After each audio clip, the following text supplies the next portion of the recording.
Olá pessoal, sejam muito bem-vindos ao Heavy Meta número 49. 40 e fucking 9. Hoje aqui comigo mais uma vez, senhor Ricardo Matano.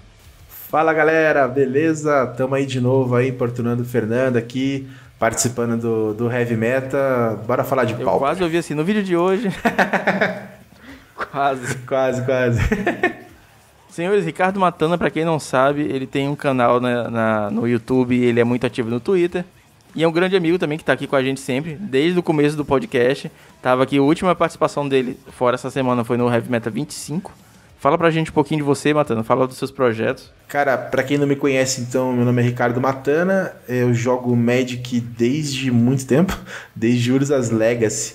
Para ser mais preciso, acho que lá pro longínquo ano de 1999. Sou entusiasta do Pauper. Tenho um canal no YouTube, o canal Stomp. Apesar do nome Stomp, não jogo sempre de Stomp. Jogo, na verdade, eu gosto mais de jogar de UX. Então, se você gosta de jogar de Scred, de Bedelver, você vai encontrar bastante conteúdo lá no meu canal. E conforme o Fernando mesmo comentou, eu também fico bem presente aí no Twitter, nos grupos do WhatsApp. Então, se você gosta de Pauper, se você quer acompanhar aí o cenário competitivo, bora trocar uma ideia. Olha só, antes da gente continuar com o Heavy Meta, falando do challenge do domingo, tem uns recadinhos rápidos para falar aqui para vocês. O Heavy Meta tá em todas as mídias sociais novamente. Todos esses links estão na descrição. E eu quero lembrar também que a gente tem um e-mail, heavymetapauper@gmail.com. Caso você queira entrar em contato com propostas comerciais e parcerias e etc., eu estou sempre à disposição. É só mandar um e-mail para mim que a gente conversa. E você pode também, obviamente, entrar em contato pelas mídias sociais, tá tudo aqui. E eu também tenho que lembrar você que aqui na descrição, seja do YouTube, do Spotify, do seu agregador de podcast, onde você estiver ouvindo, a gente coloca os links dos nossos parceiros também, o Mind Gears e a Pauper Guild. Então recomendo você seguir todo mundo lá para dar uma olhada no que a galera tá fazendo, beleza? Então é isso, bora lá falar do Pauper Challenge.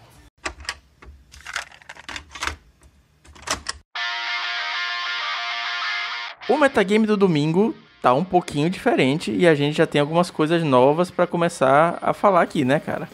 Demais! Se o metagame de sábado, talvez que nem você comentou no último programa, pra quem não sabia do ban, né, ficou surpreso, né? Ali, ficou olhando ali, realmente era um meta muito parecido ao que tinha antes. Quando a gente começa a olhar aqui pro metagame de domingo, a gente já vê umas coisinhas diferentes. Eu vou começar logo então fazendo uma leitura rápida dos decks do domingo. O primeiro lugar ficou com Reptilion, parabéns senhor Gustavo, jogando de Hexproof. O segundo lugar foi o Adepto Terra, jogando de Fogtron. O terceiro lugar foi o Matonical, jogando de Monarchtron. E um pequeno spoiler, ele tá sem Monarca. O quarto lugar foi o LSN, jogando de Burn. O quinto lugar foi o Lord Beerus, jogando de Boros Monarca. E aí a gente tem o Entropy em sexto lugar, jogando de Bunt Flicker. Sensacional, Bunt Flicker. Em sétimo lugar a gente tem o Bahia com H, mais um BR ali, com esse nick não tem como não ser. Jogando de GSK Ephemerate, um deckzinho que tá começando a aparecer bastante. O BNP, senhor Bruno, parabéns senhor Bruno também pelo top 8, jogando de Stomp no oitavo lugar. Os decks mais jogados no domingo foram o Affinity com 9 cópias, o Fogtron em segundo lugar com 7 cópias, e empatado em terceiro lugar a gente tem o Stomp, o Boros Bully e o Defender Stampede, né, o deck de barreiras, o Walls Combo, com 6 cópias cada um. Então a gente teve entre os decks mais jogados uma competição bem acirrada, né? Todos os decks tiveram bastante representação. E o que você achou, cara, dessas listas? Tá um pouquinho diferente, né? Caramba! Né? Eu acho que é bacana, assim, porque realmente você, só de passar o olho assim, nas listas que você comentou, né, a gente tem coisa diferente. A própria lista do Entropia, acho que é a principal novidade aí, olhando para esse metagame de domingo. Quem acompanhou, ou quem talvez não conheça, o Entropy, ele faz streaming, né, na Twitch. Então ele tem um canal, ele tem tido bastante popularidade, na verdade, nas transmissões dele. Não sei se você tem acompanhado, Fernando, mas as últimas vezes que ele transmitiu, assim, tem tido mais de 100 pessoas assistindo, né? Eu acho que isso é bem legal, olhando pro Pauper, né? É difícil a gente ter tanta gente assistindo o Pauper, né? Isso acaba sendo mais comum em formatos ali, nos demais formatos construídos, mas o Pauper realmente... Isso é novo e eu acho que é legal, porque traz uma visibilidade que o formato merece. E o Entropy é um grande jogador, né? Então acho que acaba sendo um conteúdo de bastante qualidade, porque você está vendo um grande jogador jogando normalmente com decks complexos, né? Ele gosta de jogar com decks que são difíceis de serem pilotados, como o próprio Tron. Ele é um deck que ele costuma jogar bastante. e sempre jogando torneios bem competitivos, como o caso do Challenge, né? Então isso acaba sendo bem legal também. Cara, e tem uma parada do Entropy também, que além dele ser um exímio player, ele é um player, assim, muito bom, ele é acima da média, ele também é um exímio deck builder, né? Então ele consegue fazer várias listas, algumas das listas que eu joguei na minha história como jogador foram do Entropy. Uma das primeiras listas de Tron que eu curti foi dele, inclusive ele teve uma live gigante que tava todo mundo lá, porque no dia do banimento ele fez uma live jogando uma liga com uma lista de Tron com preordem, é a lista que eu tô usando assim como base, acho que muita gente se inspirou na lista dele pra fazer essas adaptações. E, bicho, bizarro, tava todo mundo nessa live. Tu olhava o chat, era só conhecido falando. É verdade, mas aquele negócio assim que você pega a cidade inteira, né? Você vai lá na festa de final de ano, né? Que você fala, pô, você tá por aqui? Cara, tinha muito brasileiro naquela live. Eu olhei assim, tipo, acho que tava você, eu, Alexandre Weber. Nossa, tinha todos os grupos do WhatsApp estavam comentando a live. Era incrível. E um outro detalhe desse challenge de domingo é que começaram a aparecer os decks de Ephemerate. É uma tendência que a gente vem vendo nas ligas, a galera vem comentando nos grupos, que é basicamente aquele deck de Ephemerate, o Snow Ephemerate que a gente conhecia antes, sem se apoiar tanto na mecânica do Snow, só que agora a gente está usando as Thriving Lands para poder fazer essa correção de mana e ter a vantagem de valor em cima do Ephemerate, do Archaeomancer e de outras mágicas fortes também, tipo Spellstutter Sprite e tudo mais. Estão surgindo algumas listas e a gente ainda não tem a lista padrão. Eu lembro que teve um pouquinho disso na época do Jeskai também, que começaram a surgir algumas versões com o Seeker of the Way, um pouco mais agro, né? Tiveram algumas versões que já começaram a entrar com Spellstutter para ficar um pouco mais controle, dar um Ephemerate na Spellstutterzinha e tudo mais. E no começo teve toda essa inovação de lista, a gente tá vendo isso agora acontecer com o Jeskai Ephemerate. Foi o primeiro challenge que ele pegou o top 8, mas eu acho que vai vir bastante Jeskai pela frente aí, cara. Inclusive, citando você mesmo, você falou que as Thriving Lands, elas são o astrolábio justo, né? O astrolábio que o Pauper merece. Sim, né? Eu brinquei, né, que as Thriving Lands é o astrolábio justo, né? Ou talvez o astrolábio que o Pauper merece, né? Eu brinquei. Né? E é engraçado, porque quando você olha para essas listas, realmente tem um jogador também que ele tá numa linha bem parecida, que é o Pinato. Ele inclusive fez um 5-0 recente com o deck, que é um Jeskai com preto, que é na lista dele ele utiliza Shander's Edge. Nessa lista aqui do Bahia com H ele tá usando o Diabólico. E ele simplesmente falou, cara, eu ressuscitei uma lista que eu tinha na época lá da neve, né? Na época nevada do Pauper. Tirei os Astrolabel, coloquei Bonders Ornament, fiz uma mexidinha aqui, outra ali, né, pra encaixar as lentes novas e botei pra jogo. Então eu acho que esse 5 Colors aí, com o 4 Colors Good Stuff, abusando do potencial de Bonders Ornament mais as lentes novas, que nem você comentou, acho que veio pra ficar. Eu acho que vai ser um arquétipo aí que a gente vai ver com mais frequência do que a gente imagina. E eu acho que é uma casa muito segura, né, para cartas como Archaeomancer e Muldrifter junto com o próprio Ephemerate.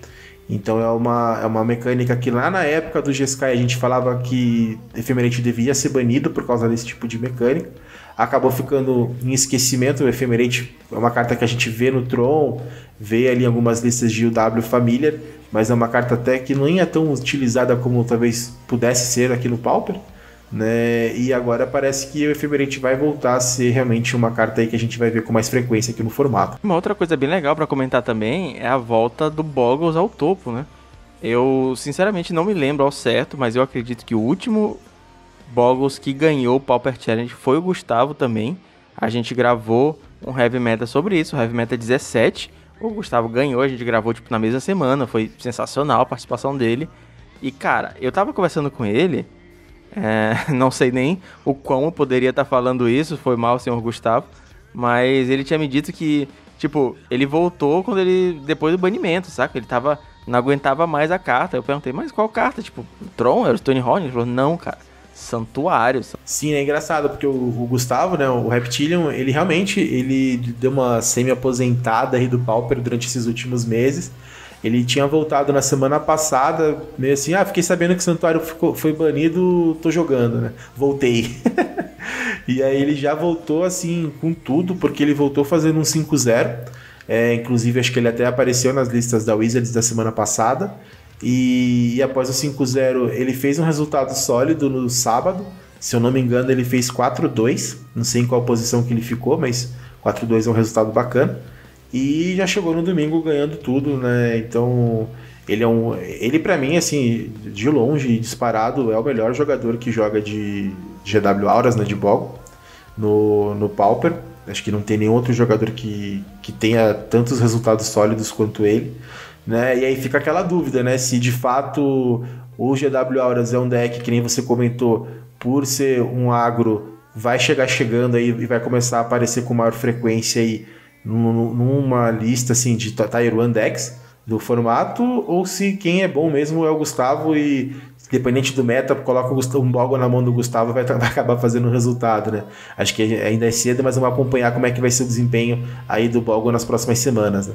Pois é, eu acho que talvez com o Tron ficando um pouquinho mais lento, que, enfim, preordem é absurdo, mas, porra, ficou um pouquinho mais lento, é difícil você ter uma play de primeiro turno tão forte quanto o mapa, e com esses 4 colos, com esse Jeskai Ephemerate aparecendo, esses 4 colos controle e tal, talvez abra uma oportunidade para decks mais rápidos, né, cara? Talvez a gente esteja vendo uma presença nova e forte surgindo no metagame, assim. Talvez essa vitória do Gustavo seja um dos primeiros indícios que a gente vai ter decks agros cada vez mais presentes, né?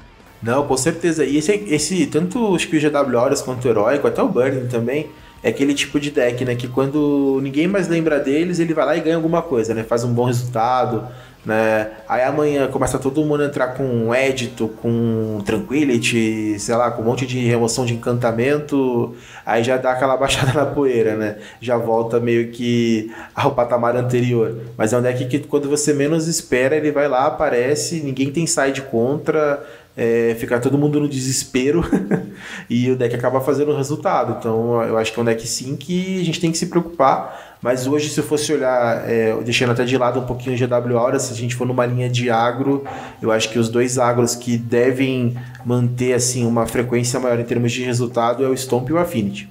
Eu acho que hoje são os dois decks assim, mais equilibrados do que um GW Auras ou um Heróico, né? Principalmente o Stomp, que ele tem sido muito regular, né, nesses últimos meses do Pauper, né? A gente olha o Stomp, ele chegou a fazer bastante sucesso na época do Nevado. Então você tinha a River Boa, que era uma carta sensacional contra as listas de Jeskai. Então às vezes você fazia uma River Boa ali com Rancor, você dava um clock que era complicado para o Jeskai voltar. E desde então eu vejo o Stomp com resultados bem sólidos. Então eu acho que é o tipo de deck aí que a gente tem que se preocupar mesmo olhando para um challenge que é um metagame muito mais fechado.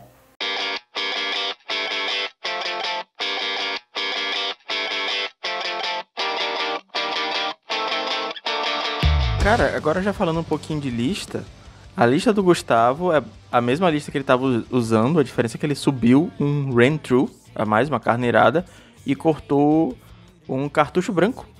E acho que ele estava mais preocupado, talvez, com prevenção de dano, para poder causar esse dano mais inesperado com o Rain True, do que com o benefício do cartucho, né, de ter. E tem esses dois Young Wolf no side, né, cara? Quando você vê, por exemplo, o metagame de ligas, o Mono Black Control é um deck que tem sido muito presente. Por incrível que pareça, assim, o Mono Black, eu particularmente, praticamente toda liga que eu jogo enfrento o Mono Black. Então eu acho que ele pegou um pouco desse insight aí de estar enfrentando bastante deck com Edito. BW Pestilência também é um deck que volta e meia tem aparecido também em ligas. Eu acho que ele entrou então com o Young Wolf pensando um pouquinho nessa linha dos decks com Edito e talvez olhando até um pouco pro UB, né, que foi um deck que fez sucesso no metagame do sábado e é um deck também que costuma utilizar alguns Editos no side, né? E aí, a lista do segundo lugar é a lista do Tron do Adepto, cara. Ele tem umas listas de Tron que ultimamente eu venho gostando mais das listas dele. Desde aquele Paupergeddon que ele ficou em segundo, tem me inspirado bastante nas tags que ele traz. Ele trouxe Scattershot, ele trouxe aquele Afterlife. Só que essa lista dele, na minha opinião, eu tô achando ela um pouquinho solta, cara. Ela, assim, tem muito one-off. Ele tá usando só 2 Stonehorn, tá jogando 2 Moment Piece de main deck, assim, e tá certo que no sideboard ele tem mais 2 Stonehorn, mas parece pouco anti-combate, saca? Talvez tenha feito um pouco de diferença na match contra o Gustavo. Ele tá jogando com um Rolling Thunder, não tá jogando com nenhum Jinhova e também não tá jogando com Crop Rotation para poder tentar fechar o Tron um pouco mais rápido. Ele tá jogando com 4 Preordain, 4 Impulso. Então talvez ele esteja se garantindo nessas cantrips para poder fechar os buracos que a lista dele aparentemente tem. Eu não testei a lista, eu tô bem feliz jogando com a lista do Entropy. Pra mim ela tá acertando aquele sweet spot. Mas o Adepto fez esse resultado aqui absurdo, né? O Adepto é um player incrível e com certeza tá ajudando a carregar a lista. Não sei se eu conseguiria jogar com essa lista sem as muletas que eu geralmente necessito, né? Às vezes a gente vê um player como o Adepto ou o Hellsal jogando com uma lista e, de fato, para nós meros mortais, a gente precisa colocar umas coisinhas a mais para fazer ela funcionar. Você que é o especialista aí do arquétipo, eu não domino tanto o Tron. Uma carta que eu gostei, assim, é uma tech que ele utiliza não é de hoje, né, no Tron, e que eu acho sensacional é o Rip in the Graves. Eu acho que o Rip in the Graves ele acaba sendo muito bom. Até era uma tech na época que o X era um deck, virou, né, era um deck 2-bit do formato. Então você tinha muito ali Counter War, até aquela questão do valor que o X gerava com o Deprive, com o Santuário, e aí ele conseguia recuperar um pouco isso através do Rip in the Graves. Então mesmo o X não gerando mais tanto valor como antes, ele manteve a tech aqui do Rip in the Graves, e é uma carta que eu acho que funciona muito bem, e eu gosto de ver na lista dele. Mas de resto é que nem você comentou, um deck meio, parece sem identidade, não sei se essa é a palavra, mas o que eu acho interessante também é que talvez com 4 Impulse e 4 Preordain ele deve conseguir fechar o Tron talvez com uma frequência maior, né, do que as outras listas que a gente tem visto, né? Eu acho que identidade talvez seja de fato a palavra certa, cara. Tem algumas cartas que são bem características dele. Unwind foi uma coisa que ele foi um dos primeiros a começar a usar. O Rip in the Graves também, a tech dele. O Scattershot. Mas, não sei, cara. Eu sinto que as listas que a gente estão vendo estão um pouquinho mais coesas, saca? Tem um pouco mais de substância. Ele deu a entender que ele pegou alguma lista dele mais antiga, assim, de Tron que ele já tinha, né? Tirou os mapas que estavam banidos, deu uma ajeitadinha aqui e ali e manteve, né, o que ele já tinha, né? E aí, em terceiro lugar, a gente tem o deck do Matonical, que é o Monarca Tron. E a surpresa é que dessa vez ele não tá jogando de Monarca, né, cara? Não tem nenhum Monarca. Tá jogando com 4 Core Skyfish, 4 Muldrift e 4 Traben Spectre de criaturas. É isso. Tem 2 Kavek Tosh, 2 Crop Rotation.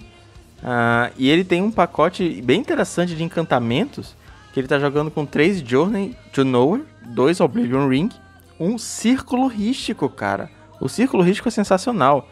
É um encantamento que pouca gente conhece, então eu vou dar até uma leiturazinha aqui. É um encantamento que custa 4, 2 qualquer e 2 brancos, que você paga 1. Qualquer jogador pode pagar 1. Eu sei, é confuso, mas você paga 1 para ativar essa habilidade. A habilidade diz, qualquer jogador pode pagar 1. Se ninguém fizer, a próxima vez que uma fonte fosse causar dano, previne essa fonte. Basicamente é um círculo funcionando por qualquer cor. E o seu adversário pode pagar 1 para não deixar isso funcionar. Então você paga 1 e se ninguém pagar 1, você preveniu. Aí o cara tem que escolher se ele paga 1. A diferença é que você pode ativar de novo, e de novo, e de novo. E sendo o Tron, em teoria você tem mana infinita, né? Então, basicamente ele vai tirando o valor com as pedrinhas, com o Bonders, vai devolvendo o Muldrifter, vai devolvendo o Traven, vai comprando mais cartas, vai prevenindo dano, vai tirando umas besteirinhas da frente com os encantamentos. Tem 4 Prismatic no deck também, vai gerando muita mana e eventualmente você leva uma tocha de Kavek pra fechar o jogo. É um deck doido, né? É um deck assim que ele surgiu também na época do Pauper Nevado. Eu lembro que ele começou a fazer sucesso lá na época do Astrolabe. E é um deck muito diferente, né? Assim, eu quando olho assim, eu falo, eu não ia ter competência de juntar Tocha de Kavek, Skyfisher e Risk Circle no mesmo deck. Então, você olha assim, realmente... pra quem olha de fora parece uma salada, né? Esse negócio assim, uma farofada, né?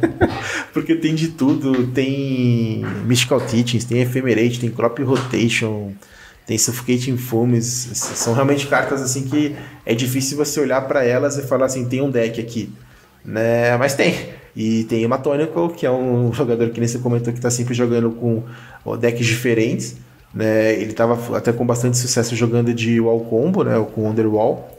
E agora tá indo novamente nessa linha aí do Tronarca, agora sem o Monarca, né? E é isso, acho que é diferente do que a gente está acostumado olhando para aquela linha do Tron Looping, né, com o Ghostly Flicker, Mnemonic Wall, etc. Né, mas é uma lista que ele está mostrando aí que veio para ficar também, porque não é de hoje que ele tem feito o resultado. E aí, se a gente for olhar, tem o Temur Tron, né, que é um deck que de vez em quando aparece, o outro Tron, que é o Fog Tron, né, que é o deck talvez o mais conhecido do meta. Agora a gente pode ter uma terceira versão de Tron aí também aparecendo aí no formato. Em quarto lugar, a gente tem um Burn, que é uma lista bem padrão do que a gente está acostumado, tudo mais, com Gitu, com Termo, as mágicas de carros 3 de dano. Mas tem uma besteirinha no site que eu queria comentar, e que eu não entendi muito bem, admito. Ele tá jogando com 2 Incinerate, cara. E não sei, cara, sinceramente, não sei por que ele escolheu essa mágica. Talvez para remover um bicho que regenere, enfim, é curioso. Cara, o Burn é um deck curioso, né? Porque a gente olha pra ele assim, na maioria das vezes você entende que ele é um deck bem linear, né? Que dificilmente você tem alterações. Mas não sei se você conhece um jogador chamado Eli Silva, que é um brasileiro, e ele pra mim é o maior especialista de Burn que a gente tem no formato, no meta hoje, né? No formato. Então, até ele venha participar aqui do Heavy Metal. Eu nem sou dono do podcast, já tô convidando. Pô, cara, mas que o convite esteja feito, saca? Eu conheço o Eli de nome, ele não tá presente assim nos grupos que eu faço parte, eu acredito que não, se tá, ele é muito quieto, mas eu conheço ele de nome, eu sei que ele é um jogador muito bom de Burn, e cara, se você tá ouvindo aí, vamos conversar, vamos gravar um pouquinho de Burn. Vamos comentar sobre o que tá acontecendo aí com as mágicas de 3 de dano. Não, cara, e é sensacional, assim, a visão que ele tem do arquétipo, sério, assim, é um negócio assim que se você acha que Burn é só fazer a multiplicação de 3, né, cara, ele é bem diferente. Inclusive, a lista atual dele joga com Thermo Alchemist no side. Ele acha que o Thermo não tá bem posicionado no meta atual, então ele tá jogando com 4 Thermo no side. Inclusive, ele tá utilizando o Incinerate Main Deck. Né? Então é engraçado assim, porque realmente é um arquétipo que a gente não dá muito valor, mas ele tem também sua complexidade por trás, né? Eu olho para o Incinerate, não tenho ainda domínio para falar assim, qual que é a principal vantagem dele. Eu acho que ele entra na linha talvez de redundância, né? Que é mais uma mágica que você tem ali que consegue causar 3 pontos de dano. Ele talvez entre, imagino eu, talvez contra decks que tenham muita remoção de criatura, em que você tem que ser um pouco mais direto nessa parte do Burn, né? Então pode ser uma alternativa também, mas é legal você olhar para o Burn assim de uma forma diferente também. Continuando aqui com as listas do top 8, a gente teve Lord Beerus em quinto lugar, jogando de Boros Monarca. E cara, é uma lista 100% tradicional. A gente tem visto bastante inovação. O Léo Bertucci fez uma lista que a gente chamou de elegante, com os splashes dentro do Boros. Mas essa lista do Beerus, cara, ela tá bem tradicional. A única diferença são as Thriving Lands. Ele tá jogando com 2 Thriving Bluff, que é a Thriving Land vermelha, né? Que entra dando vermelho, e você escolhe a outra. E 2 Thriving Heath, que é a Thriving Land branca. E fora isso, 100% Boros. É engraçado, né? A gente tá vivendo no mundo do Dark, né?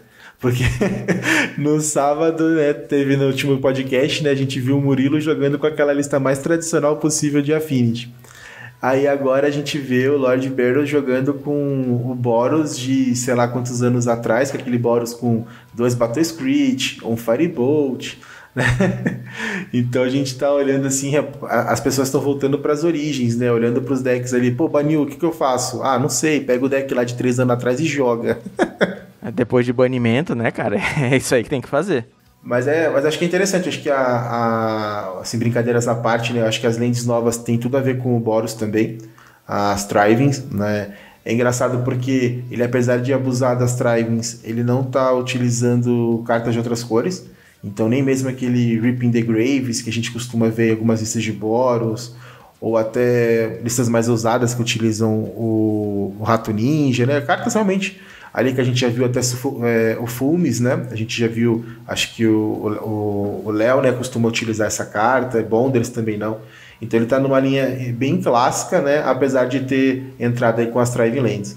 Cara, e aí, em sexto lugar, a gente tem um deck, o deck do Entropy, que pra mim é a estrela desse top 8, porque por mais que a gente tenha o Bahia fazendo resultado logo embaixo com 4 Colors, esse deck do Entropy, bicho, parece que saiu de uma caixa de deck de Rogues e fez um top 8 maluco, saca? Ele é um deck UG, combo. E, cara, sinceramente, eu não sei se eu vou conseguir explicar esse combo direito, saca? Ele usa algumas cartas que são bem interessantes. Por exemplo, a Temporal Spring, que é um feitiço custo 3 de Apocalipse, que você coloca permanente alvo no topo do deck do seu dono, no topo do Grimório, saca? Você consegue devolver qualquer permanente pro topo do deck do cara. E você tem Ghostly Flicker, Ephemerate e Archaeomancer para tentar fazer isso algumas vezes no mesmo turno. Então você consegue, tipo, jogar o Temporal Spring, jogar o Ephemerate no Archaeomancer, pegar o Temporal Spring do cemitério e jogar de novo, saca? Então você vai devolvendo 1, 2 permanentes por turno, assim que você conseguir. E o cara vai perdendo os atacantes, vai perdendo os terrenos. E ainda tem uma outra carta, que é o Coiling Oracle, que é uma carta bem interessante, só que a gente vê pouco ela jogar. É uma criatura Snake Elf Druid, custa um verde e um azul, 1/1. Quando ele entra em jogo, você revela a carta do topo do seu deck. Se for um land, você coloca em jogo. E se for outra carta, você coloca na sua mão. Então, eu tô até meio confuso, mas eu sei que isso entra no combo em algum lugar, saca? Mas é complicado, cara, de verdade. Cara, eu sei que é muito doido. Eu também, assim, não sei explicar no detalhe, porque ele é um deck independente do combo, ele é um deck que gera bastante valor, né? Então, você vai chegar no momento que você vai colocar, com o Temporal Spring, né? Você vai colocar todas as permanentes do oponente no topo dele, né? E você ganha o jogo nessa, né? Eu já vi, inclusive, ele falando que esse deck só está existindo por causa das Thriving Lands, né? Então, é um deck que a gente já via essa ideia rodar há algum tempo, mas, cara, é complicado, saca? É um deck que deve ser muito difícil operacionalizar, né? Deve ser muito clique. Ele mata de chatice, basicamente, porque todas as criaturas são muito fraquinhas, ele não tem nem, sei lá, um Jim Hover pra bater 4/4, ele não usa Cave of Temptation pra buffar o Muldrifter, e ainda usa Stonehorn, né? Então, deve ser, assim, cara, deve exigir muito do jogador mesmo. Acho que é um pouco muito daquilo que a gente tem comentado aqui, tanto no programa do início da semana, né, quanto nesse, que muitas vezes o jogador, às vezes, fala mais alto do que o deck, né? Então, o Entropy é um jogador muito bom. Então, ele tem um destaque, talvez outros jogadores, entre aspas, normais, talvez não tenham tanto sucesso quanto ele, né? Ele também ele joga bem rápido e está muito acostumado com essa dinâmica de Ghostly Flicker e Ephemerate com cartas como o Muldrifter ou o Mnemonic Wall ou o Arcomancer, né? Então isso é interessante. E é legal você ver que, como no ban que teve na semana passada, né, Ghostly Flicker e Ephemerate eram duas cartas que nas casas de aposta ali teve bastante gente apostando alto, né, de que uma delas seria banida. E a partir do momento que elas não foram e resolveram banir o mapa, então as pessoas começam a olhar, perceberam, né, que o Tron já não tem a mesma consistência de antes, pelo menos para você poder fechar ali o trio de Urza rápido. E aí começam a olhar assim, pô, se o Tron talvez não fique tão bom, qual será que pode ser a melhor casa para um combinho ali entre Ghostly Flicker, né, e criaturas que geram valor como Arcomancer, Mnemonic Wall, Muldrifter. E aí começa a surgir, né, esses Jeskai, esses Five Colors aí, Good Stuff, e decks como esse Bunch aí do Entropy. Então, e é legal porque se você não, assim, as pessoas elas olham pro Stonehorn Dignitário e reclamam muito porque acham injusto não poder ter fase de combate, né, não poder atacar. Mas não tem nada pior, eu acho, do que você não poder comprar suas cartas. Você tem um Temporal Spring ali que ele fica colocando uma permanente no topo e você está sempre comprando, né, a carta que você já tinha, o caso um pouquinho parecido do Chittering Hats, né? Esse ainda é pior porque você está perdendo uma permanente de jogo. Então você ter esse tipo de looping acaba sendo também bem frustrante para quem está jogando contra, né? E depois dessa lista do Entropy, a gente tem o Bahia com H fazendo o 7º lugar de Jeskai Ephemerate, o primeiro top 8 da história desse novo Jeskai. E convenhamos que não é bem um Jeskai, né? Vamos botar aqui as cartas na mesa e dar nome aos bois, que ele tá usando 4 cores. É azul, vermelho, branco e preto. E, cara, é um deck que vai se beneficiar muito das Thriving Lands. A gente voltou a ver deck de 3, 4 cores jogando no formato. A gente tem Bonders também. E, bicho, é como abrir uma janela, olhar pro ano passado, logo depois do banimento da Blue Monday, a gente tá vendo novamente esses decks de 3, 4 cores surgindo e fazendo uma porção do metagame, né? Que nem a gente comentou mais cedo, Ainda não se tem uma lista exata deles, mas a gente consegue ver já as cartas que são staples do deck, o Archaeomancer, o Muldrifter. Algumas estão jogando de Scred, outras estão jogando de Flame Slash. Eu acho que pelo deck depender muito ainda de Thriving Lands, o Flame Slash talvez seja uma remoção um pouco mais consistente. E a gente tem o pacote de counters, né? Tem Counter Spell, tem alguns que jogam com Spell Stutter.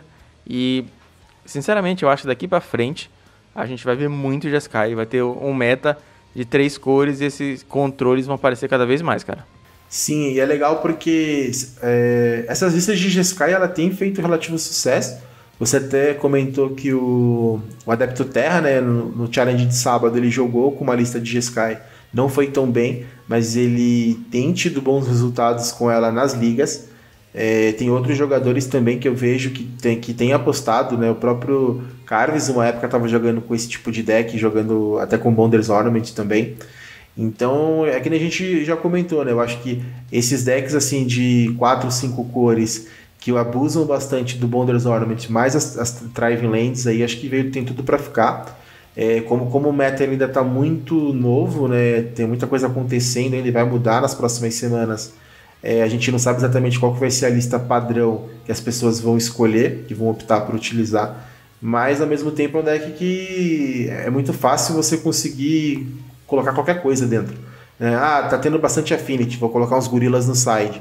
Não, agora tá tendo, sei lá, muito bully, vou investir mais em remoções em massa. Né? Então você consegue ali trabalhar bastante com Silver Bullets, enfim, eu acho que é um tipo de um arquétipo que a gente deve olhar com mais carinho, porque ele deve vir para ficar de fato no formato. Sim, com certeza. Tem, inclusive, nessa própria lista aqui do Bahia, tem algumas coisinhas que a gente vê que tem um alvo bem direto, né? Tem um Obnixil Screwed no side, ele tá jogando com o Zeco em Decade main deck, então são cartas que a gente vê que tem alvos, assim, lidar com tokens. O Obnixil, ele quer excluir alguma criatura. Talvez uma Mnemonic Wall que o cara não vai conseguir trazer de volta. Sim, eu gosto bastante desse arquétipo do que ele tenta oferecer, né? Eu acho que o Obnixil também pode ser uma alternativa contra a Gurmag Ender, né? Que ele não consegue pegar com o Flame Slash, né? Que ele tem no main deck. Então pode ser uma boa também. Ele tá usando também, que é interessante, um Guardian of the Guild Pact no side. É uma carta também legal aí que você não vê todo dia. E aí, em 8º lugar, o Bruno tá jogando com Stomp. E uma diferença que ele trouxe dessa vez foi 4 Wild Mongrel de main deck, né? Que é o Hound, né? O cachorro, que se você descartar uma carta, ele ganha mais um e pode trocar de cor. Então, é uma alternativa para ter um plano mais agro, mais porradeiro, talvez. É uma outra versão, né, do deck que tem surgido, né? Tem aquela padrão que é a lista do Sacred Devil, mas ao mesmo tempo tem essa segunda versão aí que utiliza o Wild Mongrel, e é talvez uma linha para tentar fugir um pouco, né, de Prismatic Strands, né? Então eu acho que é uma alternativa boa, principalmente se as pessoas pensarem que o Boros, agora com a queda do Mystic Santuário, pode ser um deck que volte com mais presença no formato. E uma menção honrosa que eu queria fazer é pro nosso amigo Léo Bertucci, que ficou em 9º lugar, ficou ali na portinha do top 8, jogando de Affinity. E que nem a gente falou, né, cara, no podcast do começo da semana, não existe uma lista padrão de Affinity. A dele é mais parecida com a Affinity Monsters. A diferença, talvez, para a lista que o Lindoso estava jogando, que eu joguei também, é que ele tá jogando com um Frogmite, um Terrarium, fez esse split aí entre as cartas e tá jogando com 20 terrenos. A lista do Lindoso joga com 17. Admito que, cara, tem umas zicadas malucas, tem uns fluids malucos.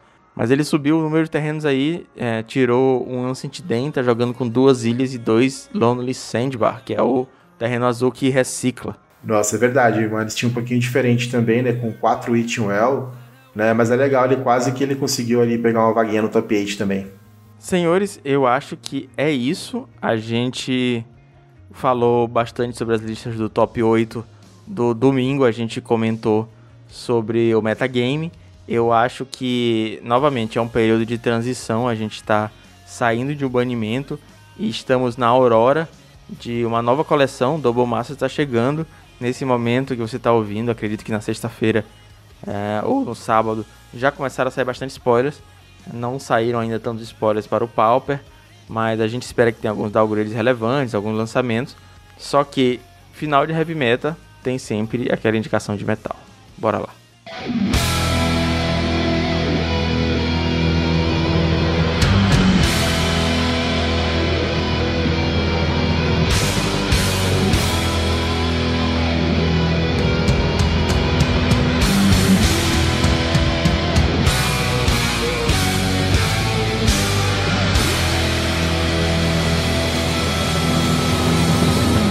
Eu tava com uma política aqui no Heavy Metal de sempre deixar o convidado fazer indicação, a pessoa que tá se dispondo o seu tempo para vir aqui na minha casa, para participar do podcast.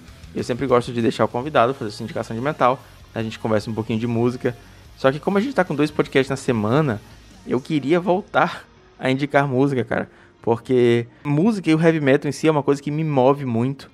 Faz parte do meu dia, todo dia eu escuto música, eu trabalho ouvindo música, eu pedalo ouvindo música, então eu queria compartilhar mais esse amor com vocês, a gente já fala bastante de Mad. E a minha indicação de hoje, cara, é uma banda alemã chamada Accept. Você conhece já o Accept, Matana? Não conheço, mas bora lá, vamos ouvir, vamos conhecer. Cara, Accept é uma banda já um pouquinho velha, ela é do final da década de 70, começo da década de 80, já passou por alguns vocalistas, vários muito bons. Só que apesar dela ser muito velha e ter músicas excelentes durante a história dela, eu quero indicar uma música chamada Die by the Sword. É uma pegada quase power metal, mas ela é heavy metal mesmo.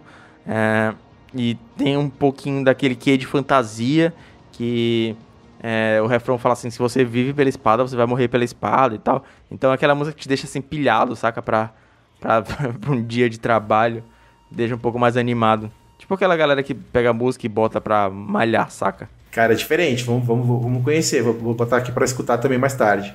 É isso, as indicações de metal do Heavy Metal estão na nossa playlist colaborativa, os links estão na descrição. Senhor Matana, muito obrigado pela participação, foi sensacional como sempre, é um prazer ter você por aqui. Cara, eu que agradeço, Fernando, é sempre um prazer aqui poder participar do Heavy Metal, cara, muito obrigado, né, e tamo aí, se a gente não tá participando, a gente tá como ouvinte também, tá sempre aí por dentro, acompanhando aí você e seus convidados. Cara, muito sucesso aí pro restante aí, pro canal e pro podcast. É isso, senhores. Muito obrigado por fazer parte de mais essa aventura semanal com a gente. E agora sim, eu vejo vocês na semana que vem. Valeus, falou. Valeu, gente. Tchau, tchau. Um abraço.